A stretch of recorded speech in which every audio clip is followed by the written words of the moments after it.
Ito ang mababang paaralan ng Muntinlupa. Ilang taon lamang nakakaraan, sumailalim ito sa malaking pagbabago. Ito ay dahil sa programang Education for All ni Pangulong Arroyo. Mula sa 4 na silid-aralan, 11 pa ang nadagdag. Malaki ang epekto nito sa mga teachers, lalo silang inspired sa pagtuturo at ganun din yung mga bata, lalo silang nagaganyak na pumasok araw-araw. Puwera pa dito ang iba pang pasilidad tulad ng kanilang science at computer rooms para sa mas modernong paraan ng pagtuturo. Bukod dito, ginagawa na din ang Math at Science Park kung saan matututo na makapaglaro pa ang mga estudyante.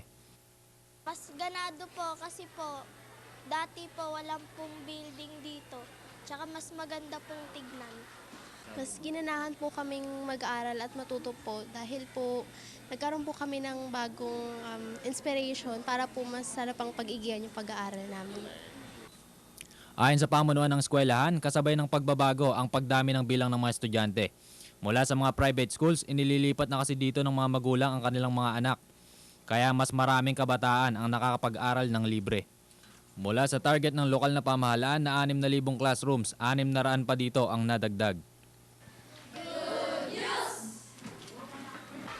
Dahil sa mga karagdagang pasilidad at classrooms, kitang-kita ang bagong sigla sa mga kabataan ng Muntinlupa. Ako po si Terdy Policarpio para sa Newswatch Aksyon Balita.